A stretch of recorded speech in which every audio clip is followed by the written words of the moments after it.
hormat dosen pengampu Dr. Dur Fadilah SKM MKM.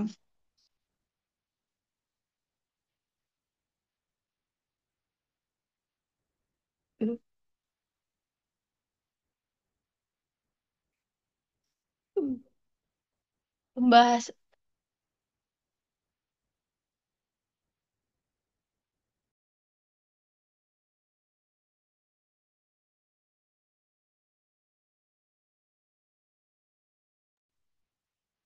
di sini kita akan membahas yang pertama definisi, prinsip dasar pemberdayaan, model-model pemberdayaan, dan kesimpulan. Bisa.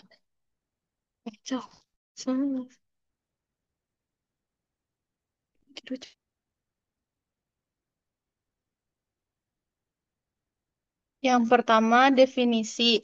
Apa itu pemberdayaan masyarakat? Pemberdayaan masyarakat atau community empowerment adalah proses membantu masyarakat agar mereka mampu mengambil keputusan dan tindakan untuk memperbaiki diri sendiri.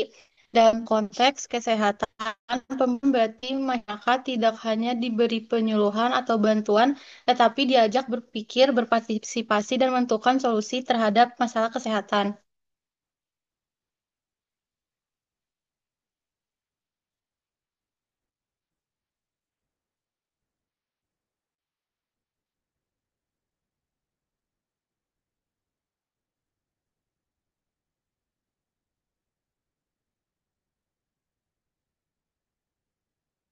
Selanjutnya, prinsip-prinsip dasar pemberdayaan, yaitu yang pertama, partisipasi aktif, yaitu masyarakat dilibatkan sejak awal mengenali masalah, mencari solusi, dan menilai hasilnya.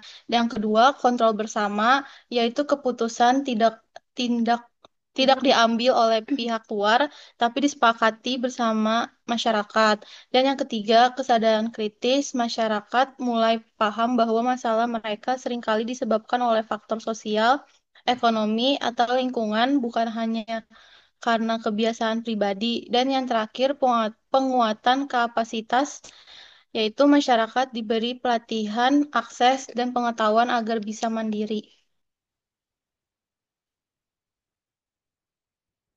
Selanjutnya ada model-model pemberdayaan.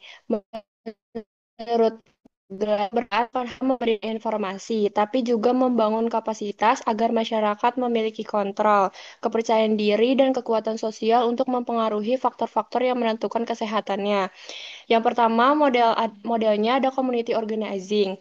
Pengorganisasian komunitas merupakan proses pemberdayaan masyarakat dengan mengajak mereka mengenali dan memahami masalah bersama, lalu membangun kesadaran kolektif untuk bertindak menyelesaikannya. Misalnya, di sebuah desa yang mengalami banyak kasus penyakit menular, masyarakat tidak hanya diberi penyuluhan tentang pencegahan, tetapi juga diajak berdiskusi untuk dan penyusunan rencana tindakan bersama.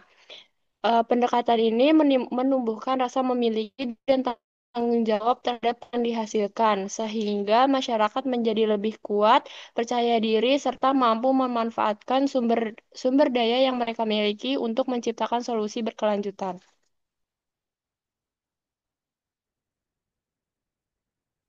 Model yang kedua ada community building atau community development. Community building atau community development yang menekankan pentingnya membangun hubungan sosial dan solidaritas antar anggota masyarakat. Tujuannya untuk memperkuat ikatan sosial, memperluas jaringan kerjasama, dan meningkatkan kapasitas lokal agar masyarakat bisa berdiri di atas kakinya sendiri. Misalnya daerah pesisir, maka bisa dibentuk nelayan untuk belajar pengelolaan hasil tangkapan ikan yang lebih higienis, sekaligus menciptakan sistem ekonomi yang lebih adil melalui kooperasi lokal. Yang ketiga, ada model diffusion of innovation. Diffusion of innovation atau penyebaran inovasi berfokus pada bagaimana ide atau perilaku baru bisa menyebar secara efektif di dalam suatu masyarakat.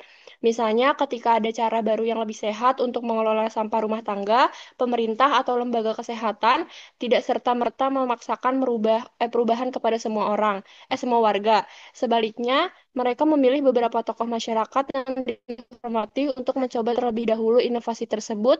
Ketika masyarakat melihat hasil nyata dan merasakan manfaatnya dari tokoh yang mereka percayai, maka perilaku baru itu akan lebih mudah diterima dan diikuti oleh warga lain.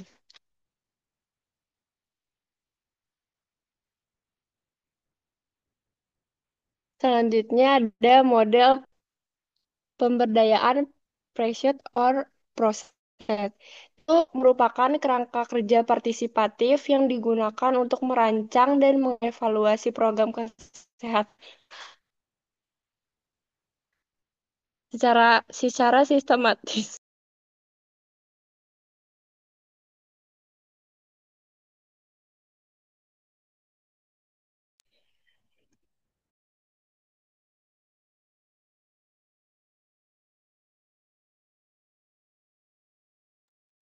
Model ini membantu menghubungkan antara masalah yang dihadapi masyarakat, faktor-faktor penyebabnya, serta langkah-langkah yang perlu diambil untuk mengatasinya.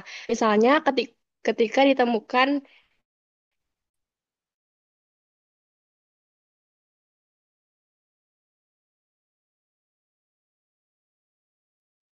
Misalnya, ketika ditemukan tingginya langkah-langkah yang perlu diatur, angka gizi buruk di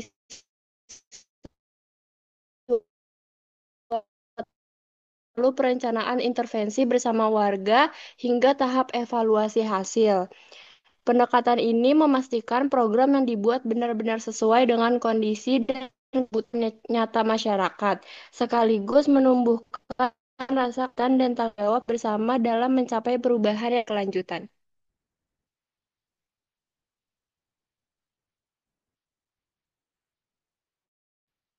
Selanjutnya ada dissemination and implementation model, yaitu yang menekan bagaimana program atau inovasi yang sudah terbukti berhasil di suatu tempat dapat diterapkan di tempat lain dengan tetap mempertimbangkan konteks lokal. Dalam praktiknya, model ini menuntut kemampuan untuk menyesuaikan program agar tetap relevan dengan budaya, kebiasaan, dan nilai-nilai masyarakat setempat. Misalnya, program Kampung Sehat yang sukses di daerah Jawa mungkin perlu disesuaikan terlebih dahulu sebelum diterapkan di daerah lain yang memiliki karakter sosial dan lingkungan berbeda. Dan yang terakhir, kesimpulan. Pemberdayaan masyarakat adalah proses yang menekankan warga sebagai pelaku utama dalam mengenali, merencanakan, dan menyelesaikan masalah mereka sendiri melalui berbagai model seperti community organizing, community building, diffusion of innovation, and proceed, proceed masyarakat diajak berpartisipasi aktif agar perubahan yang terjadi sesuai dengan kebutuhan kondisi nyata. Pendekatan ini membangun rasa memiliki, bertanggung jawab, serta kemandirian, sehingga masyarakat tidak hanya menjadi penerima manfaat, tetapi juga penggerak utama perubahan menuju kehidupan yang lebih sehat dan berdaya. Sekian dari kelompok kami, ada yang ingin bertanya?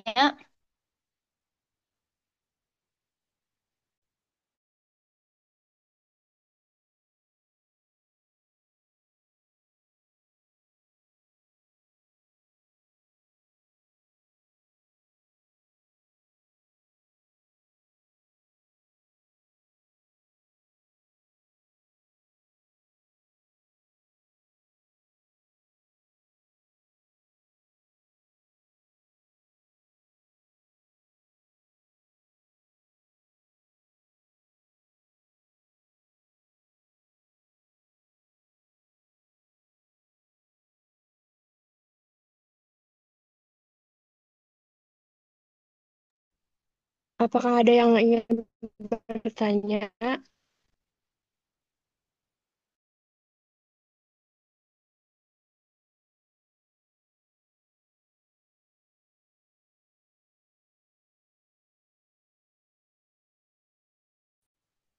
Iya, boleh Zahra pertanyaannya.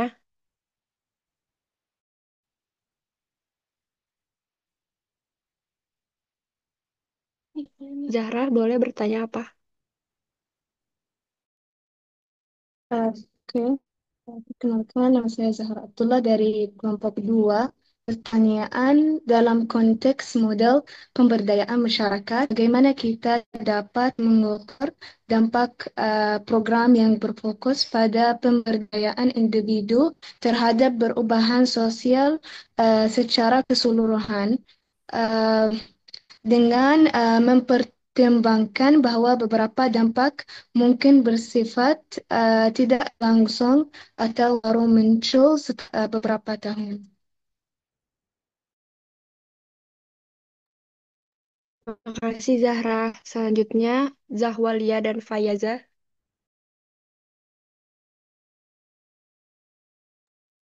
Zahra, pertanyaannya bagus Baik, ya. izin Boleh dituliskan di kolom chat ya, biar tidak hilang ya. Silakan Kak Zahra.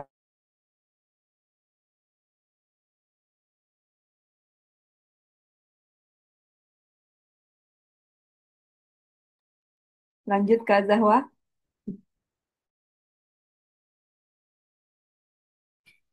baik, terima kasih Ibu. Izin bertanya untuk kelompok satu.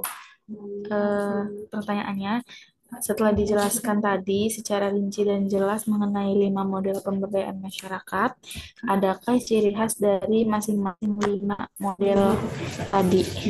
Boleh dijelaskan singkat saja. Terima kasih. Terima kasih Zahwa atas pertanyaannya. Ada yang ingin bertanya lagi?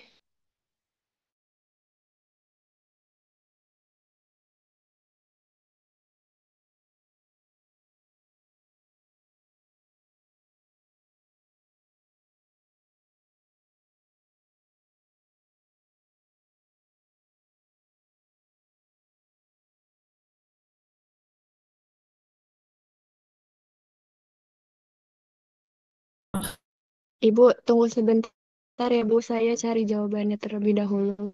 Silakan.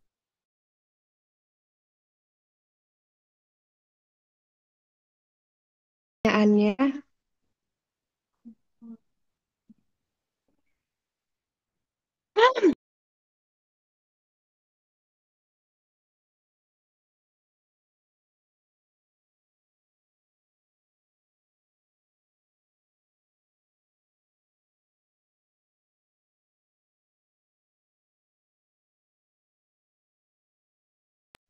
pertanyaannya tadi setelah dijelaskan secara rinci dan jelas mengenai 5 model pemberdayaan masyarakat, adakah ciri khas dari masing-masing 5 model tersebut?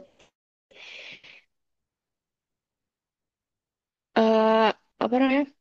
Ciri khas dari 5 model tersebut itu beda-beda, yaitu ada community organizing ini tuh fokusnya ke ngajak masyarakat dan kerja bareng nyelesain masalah yang ada di lingkungannya.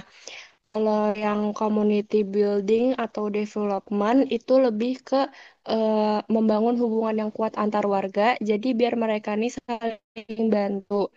Kalau yang diffusion of passion lebih ke menekankan cara nyebarin ide atau kebiasaan baru lewat contoh nyata tokoh yang dipercayai di masyarakat.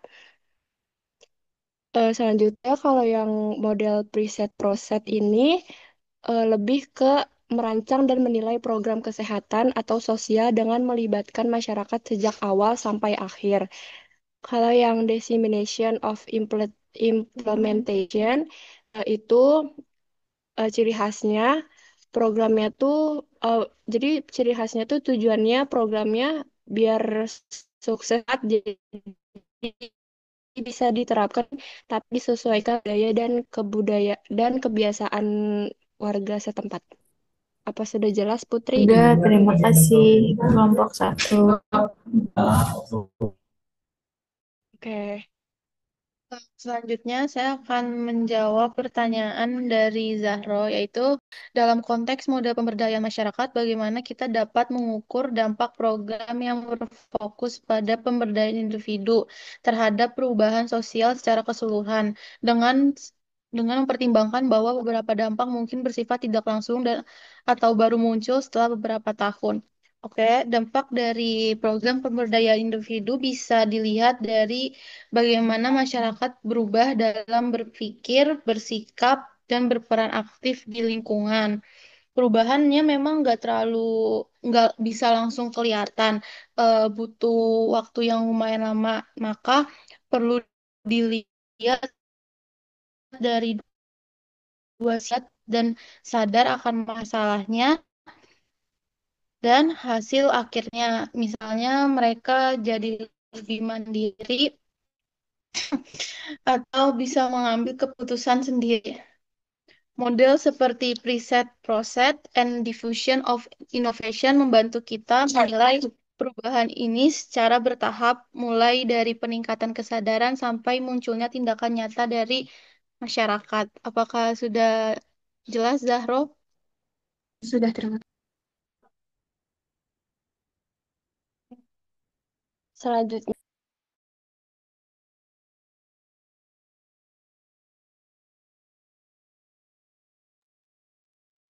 Oke, sambil nunggu pertanyaan yang lain, kalau masih ada boleh saya elaborasi ya, Kak Claudia sama Kak Waspa. iya Ibu. Oke, teman-teman tadi saya sudah mengirim ya, share beberapa, ada satu dokumen ya, satu buku, kemudian, bentar, ini bukunya. Nah, ini adalah buku eh, boleh diumpamakan sebagai kitab gitu ya, kalau di promosi kesehatan, termasuk dalam rumpun promosi kesehatan mata kuliah ini ya. em, COCD, Community Organization and Community Development atau pengorganisasian dan pemberdayaan masyarakat. Nah, nama bukunya, judul bukunya Health Behavior and Health Education, Theory, Research, and Practice.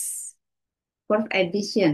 Saya punyanya buku ini yang edisi keempat. Sebenarnya ada edisi kelima, cuma menurut saya buku yang edisi kelima yang versi elektronik itu malah em, kurang bagus karena tidak tidak sebagian gambarnya itu malah hilang di edisi kelima. Jadi saya tetap menggunakan buku yang edisi keempat. Nah, di dalam buku ini ada beberapa part. Kalau nggak salah ada 5 part ya.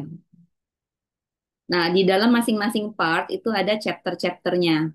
Ya, ada bagian. Kemudian di dalam bagian itu ada bab-babnya. Part pertama, part 1 ya. Bagian 1, Health Education and Health Behavior, the Foundation. Kemudian part 2 Models of Individual Health Behavior. Nah, ini teori-teori perilaku individu. Mungkin teman-teman kemarin sudah bahas ya di kuliah-kuliah di semester-semester awal tentang konsep dasar untuk promosi kesehatan gitu ya. Teori-teori perilaku individu. Model dan teori perilaku individu. Kemudian ada part 3 Model of Interpersonal Health Behavior. Jadi ada perilaku individu, ada model perilaku kesehatan interpersonal, berarti melibatkan beberapa orang. Biasanya dianggap masih interpersonal itu maksimum 3 orang. Kemudian part 4, nah ini dia yang tadi sebagian model dan teorinya dibahas oleh kelompok 1. Judul partnya Community and Group Models of Health Behavior Change. Nah, di sini udah ada kata perubahan ya, perubahan perilaku kesehatan. Jadi ada macam-macam model untuk um, level ya, pada level kalau yang sebelumnya itu individu dan interpersonal, maka di sini sudah pada level grup atau kelompok dan komunitas.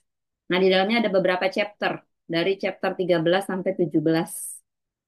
Ya, jadi ada 5 chapter. Salah satunya tadi yang disebutkan of diffusion of innovation atau difusi inovasi. Nah, ini penjelasannya chapter 14. Kalau teman-teman mau baca, di sini ada um, uraian ya tentang model itu. Kemudian ada konstruk-konstruk utamanya, gitu ya. Nah, ini dia konsep utama, kemudian tahapannya, stages of diffusion, difusi. Teman-teman dulu mungkin waktu SMA mungkin ya, belajar difusi nggak? Pernah dengar istilah difusi waktu SMA atau SMK? Ada? Seingat saya dulu saya belajar difusi itu di atau malah SMP mungkin ya, pakai praktek waktu itu tuh kentang kentang yang dipotong-potong kemudian direndam di dalam air lalu ditimbang beratnya sebelum dan sesudah maka beratnya berubah artinya terjadi perubahan volume ya air masuk ke dalam kentang gitu. Nah itu adalah contoh proses difusi. Berarti apa itu difusi itu proses berpindahnya suatu zat kalau di fisika berarti ya melalui selaput tertentu. Kalau karena dia adalah makhluk hidup, eh, tumbuhan atau hewan, maka dia ada selaputnya tuh. Dia pindah. Kalau dalam hal ini yang berpindah tadi pada kasus fisika itu adalah em, air ya, cairan gitu. Nah, kalau di dalam konsep kesehatan, maka yang kita berusaha masukkan ke dalam kepada komunitas atau kelompok tadi itu adalah inovasi. Nah, si inovasi ini kemudian kita difusikan, kita sebarkan gitu ya ke masyarakat supaya nanti harapannya setelah terserap mereka melakukan terinternalisasi gitu ya dia melakukannya secara konsisten. Ya, harapannya ada inovasi yang dipertahankan. Inovasinya bisa berupa teknologi, metode, gitu ya, alat-alat tertentu misalnya, kemudian jadi hal-hal yang sifatnya teknis atau bisa juga skill, perubahan perilaku tadi gitu ya, atau model gitu ya, metode, gitu ya, bisa macam-macam inovasinya. Gitu. Nah, kemudian untuk difusi inovasi ini ada macam-macam nih apa kemungkinan apa berapa lama perubahan itu bisa terjadi gitu ya penyerapannya ini bergantung pada beberapa hal ya. Nah, ini juga dijelaskan di sini kompleksitas dan seterusnya. Aplikasinya seperti apa? Ini banyak contohnya nih. Untuk riset-riset juga digambarkan ya untuk program-program intervensi di berbagai negara itu juga diceritakan di dalam buku ini. Banyak sekali em, uraiannya ya, masukannya. Kemudian, tadi saya kirimkan juga kepada Kak Nai tentang kurva. Ini kalau teman-teman lihat kayak begini, kalau belajar statistika, belajar manajemen data, kalian tentu sudah tahu ya harusnya ya, bahwa ini adalah kita sebutnya sebagai kurva. Bentuknya berlekuk ya. Ada yang naik, kemudian ada penurunan. Nah, ini menggambarkan kurva difusi inovasi ini menggambarkan kira-kira di dalam suatu masyarakat, di dalam suatu kelompok komunitas itu akan ada berapa banyak orang yang merupakan inovator, kemudian early adapter, kemudian early majority, late majority, dan terakhir laggard. Dan ini sebenarnya em, kurva ini bukan hanya digunakan ya, biasanya bukan hanya diterapkan pada intervensi kesehatan, tetapi pada karakteristik hampir pada semua situasi, pada semua bidang ilmu. Saya kalau belajar finance gitu ya, belajar ekonomi, ini juga digunakan kurva ini. Belajar em, yang apa yang apa perubahan budaya dan sebagainya gitu ya, perubahan nilai termasuk di riset yang sekarang yang kemarin saya ceritakan ya, riset yang dilaksanakan oleh MPKU, Majelis Pembina Kesehatan Umum itu yang khitan perempuan. Nah, ini konsep-konsep ini juga digunakan. Jadi kita memahami nanti teman-teman ketika masuk ke lokasi PBL itu akan tahu, akan merasakan bahwa bahkan di kelas kita saat ini di kelas kita biasanya itu akan ada kebanyakan orang itu adalah termasuk pada kelompok early majority dan late majority. Jadi ada orang-orang yang nggak langsung melihat sesuatu yang baru, langsung diterap, diambil, diikuti. Tetapi dia tunggu, tunggu, kemudian kalau ada orang lain yang udah coba, baru dia mau coba gitu. kebanyakan. Jadi kita tuh kebanyakan nunggu ya apa ngecek dulu gitu ya. Cek dan dicek nggak langsung ambil tindakan. Nah, siapa yang duluan ambil ini? Hanya 2,5% inovator. Jadi sedikit sekali orang yang sangat terbuka dengan perubahan. Kalau di kelas itu saya bilangnya eh apa ya? Less than 5%ers ini orang yang kalau nggak diapa-apain ya cuma dikasih trigger sedikit aja, belum disuruh ya, baru ditanya aja dia langsung bergerak gitu. Jadi inisiatifnya sangat tinggi. Ini orang inovator yang jumlahnya kurang dari 5%. Ya kira-kira ya sekian ya 2,5-3% gitu ya. Kemudian nanti kalau sudah ada inovator ini yang membawa perubahan tadi, dia akan masuk ke kelompok yang early adapter, jumlahnya sekitar kurang dari 15%. Jadi dia ngajak nih, nah dia cepet nih adopter, ikutan. Nanti kalau sudah masuk ke sini, baru yang early majority tadi ikut-ikutan, kemudian belakangan baru yang late majority. Dan hampir selalu ada, akan selalu ada orang yang nggak peduli, orang yang em, apa orang yang apatis gitu ya, tidak peduli, bahkan mungkin mereka menghambat inovasi-inovasi yang sedang dilakukan. Jadi nanti teman-teman akan melihat di masyarakat ketika melakukan PBL, ketemu orang-orang yang karakteristiknya seperti ini. Ya, jadi yang perlu teman-teman ketahui adalah mana nih yang bisa diajak duluan ya, inovator dan early adapternya. Gimana caranya ya? Kamu harus bikin eh, apa membuka jembatan dulu, membuka pintu ya, bikin bangun jembatan, jalin hubungan baik gitu ya dengan kalau bahasa saya tuh bikin jadi satu frekuensi dulu dengan orang-orang itu. Ya, kamu bisa masuk kepada orang-orang tertentu, baru kamu bisa diterima oleh masyarakat itu secara lebih luas. Gitu ya. Ini untuk yang difusi inovasi. Kemudian model yang tadi dibahas juga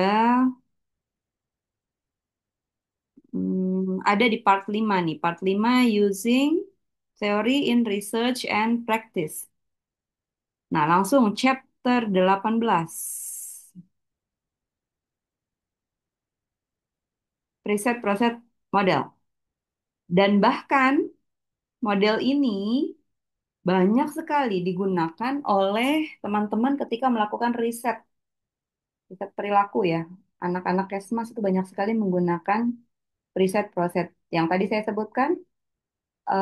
NPKU mengerjakan riset hitan itu juga menggunakan preset proses model.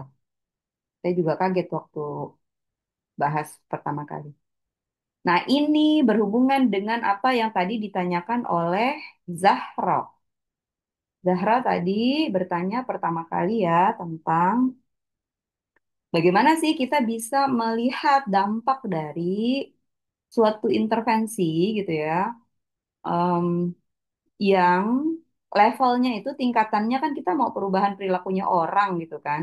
Tapi nanti dia akan berdampak secara sosial gitu dan dia juga akan memakan waktu gitu. Persis sekali dengan yang memang hampir selalu terjadi gitu kan ya. Nah, ini mungkin teman-teman sudah bahas juga sebenarnya di eh, semester-semester awal ya, di basicnya dasarnya health promotion ya. Saya hanya mengingatkan kembali bahwa preset dan PROSET ini adalah akronim. Ya, dia singkatan dari tahapan-tahapan yang dilaksanakan di setiap stages ini, setiap tahapan, setiap fase. Gimana ya singkatannya itu?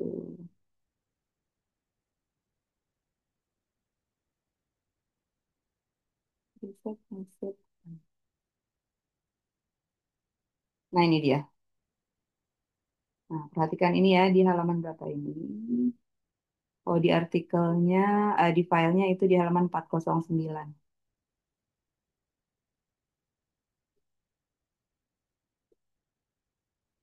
Nah, di akronim stands for predisposing, reinforcing, and enabling construct. Ini ya, saya kasih highlight dulu deh. predisposing, reinforcing, and enabling constructs in educational atau environmental diagnosis and evaluation. Jadi, nah ini predisposing, reinforcing, and enabling construct untuk apa? Untuk diagnosis ini, diagnosis environment dan perilaku, sama ya. In educational atau environmental diagnosis. Oh, ini dia tahapannya. Educational and ecological assessment-nya di sini namanya ya. Nama fasenya, tahapan fase yang ketiga. Kemudian proceed ini adalah policy. Saya highlight lagi kepanjangannya ya, policy, regulatory, and organizational construct in educational and environmental development ya. Perhatikan di sini adalah yang pertama riset itu yang dilakukan adalah evaluasi, itu tahapan-tahapan yang di atas, yang di bawah development. Jadi kalau teman-teman mau fokus di pengembangannya itu nanti di tahapan yang bawahnya. Tetapi kita tidak bisa melakukan development sebelum melakukan evaluasi. Jadi selalu sebelum melakukan apapun itu basisnya adalah data, bukti, evidence. Jadi kita selalu melakukan diagnosis and evaluation. Setelah itu baru kita bikin intervensi ya. Kalau dalam hal ini development. Nah, di sini kalau kita mau melakukan sesuatu tidak langsung nih intervensi, tapi kita lihat biasanya kalau teman-teman bikin proposal juga gitu ya. Startnya dari permasalahan besar. Nanti mungkin yang diintervensi kesehatan, tapi dia berdampak pada kualitas hidup. Misalnya di kualitas hidup ini ya untuk social assessment tahapan satu, quality of life-nya misalnya eh, tingkat kemiskinan, pengangguran, ya biasanya ukurannya tuh yang negatif ya, kalau riset ya. Kalau yang masalah kesehatan tuh biasanya kita carinya yang jelek-jelek gitu ya. Kesakitan, kematian, kemudian kemiskinan, kriminal, dan seterusnya. Quality of life. Kemudian ke belakang kita akan cari apa faktor-faktor ya, determinan kesehatannya. Kemudian di luar kesehatan itu kita masukkan sebagai eh, lingkungan. Ini bisa langsung, bisa tidak langsung ya. Kalau yang di sini anggap aja misalnya untuk epidemiological, behavioral, dan environmental assessment ini digabung jadi satu nih. Yang berhubungan langsung itu kesehatannya. Kemudian nanti di luar itu ada lingkungan dan perilaku ya. Untuk setiap variabel kesehatan itu dicari lagi akar perilakunya apa. Di luar perilaku berarti dia lingkungan. Nah, di luar perilaku dan lingkungan itu biasanya genetik. Kita masukkan sebagai variabel-variabel genetik. Ini yang tidak pernah berubah ya, genetik sejak orang lahir sampai mati. Kemarin sudah kita sempat bahas di sesi pertama ya. Sementara lingkungan, perilaku, kesehatan itu tentu akan selalu dinamis. Teman-teman juga belajar tentang trias epidemiologi ya, keseimbangan antara host agent dan environment gitu ya. Nah, ada di dalamnya itu sebenarnya kalau pada host dia ada genetik, pada agent juga sebenarnya ada genetik, tapi dia bisa berubah karena faktor-faktor lingkungan gitu. Setelah dicari misalnya tadi masalah kematian, kesakitan dan seterusnya tadi dicari akar masalah kesehatan yang kita mau angkat gitu ya. Kemudian perilakunya apa yang berkaitan dengan masalah kesehatan tadi, misalnya kalau penyakit pilih salah satu ya. Penyakit menular atau tidak menular nih. Yang tidak menular misalnya TBC gitu ya. Nah, perilakunya apa yang terkait. Nah, untuk perilaku dicari pada tahap ketiga, ini educational and ecological assessment ya. Predisposing, reinforcing, dan enabling. Predisposing, nah ini yang sering kali teman-teman ketika riset keliru antara reinforcing dengan enabling. Kalau predisposing jelas ya, semua faktor yang melekat pada diri manusia yang mendahului munculnya perilaku. Dia udah nempel nih, pengetahuan, perilaku, termasuk yang karakteristik sosiodemografi ya, sosiopsikologi, sosioekonomi gitu ya. Sebenarnya ada di sini. Umur, jenis kelamin gitu ya. Nah, ini ada kadang-kadang dimasukkan di faktor predisposing. Faktor reinforcing itu berarti penguat yang menguatkan perilaku. Kemunculan perilaku dia akan berulang kalau dikasih penguat. Kalau tidak ada penguat, maka dia menghilang perilakunya. Sementara enabling ini hanya dua, faktor yang memungkinkan munculnya perilaku itu hanya dua, satu fasilitas, satu lagi skill, keterampilan. Kalau tidak diperlukan skill, berarti ya hanya diperlukan fasilitas. Kalau tidak diperlukan fasilitas, ya berarti nggak perlu ada faktor enabling ini gitu. Nanti ke belakang ada educational strategy dan policy regulation. Nah, tadi pertanyaannya, bagaimana mengukur si dampak tadi? Kita mengidentifikasi nih predisposing apa, reinforcing apa, enabling apa, lalu kita intervensi supaya perilakunya orang itu berubah. Nah, ketika perilaku satu orang berubah, dia bisa ditiru oleh orang-orang lain gitu ya. Sehingga nanti si komunitasnya berubah, harapannya terjadi perubahan status kesehatan masyarakat yang akhirnya mempengaruhi quality of life, kualitas hidup. Nah, ini ukuran-ukuran dampak yang jauh memang kadang-kadang pada saat riset dan intervensi tidak diukur. Misalnya gini, kalau orang mau mengintervensi stunting gitu ya, stunting itu harus diintervensi berapa lama supaya anak tadi itu bertambah tinggi badannya kan gitu ya, panjang badannya atau tinggi badannya. Karena stunting itu kan berkaitan dengan permasalahan em, kan dengan umur ya usia hidupnya anak itu gitu. Berarti dalam waktu tertentu kita bisa kejar nggak nih scaling up namanya. Kita ngejar pertumbuhan tinggi badannya si anak tadi dengan berbagai intervensi. Ibunya diajarin, dikasih pengetahuan, dikasih skill juga untuk enablingnya, dikasih fasilitas juga, dikasih makanan, dikasih telur setiap hari dan seterusnya. Nah, sampai berapa lama nanti diharapkan ibunya berubah perilaku memberikan makan kepada anaknya sehingga anaknya ini menjadi tidak tidak stunting lagi gitu ya. Scaling up tadi, mengejar ya, catch up, mengejar pertumbuhannya supaya menjadi lebih cepat. Itu ada waktu-waktu tertentu. Misalnya bayi ya sampai balita, kemudian nanti pada saat menjelang puber gitu ya. Nah, itu dikejar, kemudian harapannya pada saat anak itu misalnya sudah lulus sekolah, maka dia punya kecerdasan, punya keterampilan psikomotorik dan seterusnya sehingga dia bisa bertanding dengan orang-orang lain gitu. Sehingga nanti kualitas hidup eh, anak bangsa gitu ya, generasinya itu tidak lagi menjadi beban tetapi menjadi bonus demografi yang katanya Indonesia Emas itu. Nah, kira-kira seperti itu menggambarkan eh, proses gitu ya, pengukuran em, dan mungkin betapa gitu ya lama antara intervensi yang kita lakukan dengan hasil yang kita dapatkan dalam ukuran yang jangka panjang yang dampak tadi. Gitu. Nah, ini dilakukan pada tahapan evaluasi proses, kemudian evaluasi impact dan outcome. Biasanya kalau quality of life itu ada survei survei nasional yang dilakukan sekitar antara 5 tahun. Kemudian nanti ada lagi sensus penduduk itu yang lebih panjang lagi ya, 10 tahun misalnya gitu. Kalau di kelas di kesehatan ada Riskesdas, ada SDKI, ada kemarin sebelumnya ada SKRRI. Kalau sekarang ini ada kemarin yang gizi itu ya, SSGI. Cuma masalahnya ketika diukur ini orang-orang yang melakukan pengukuran ini akan melakukan identifikasi lagi bagaimana proses pengukuran itu dilakukan.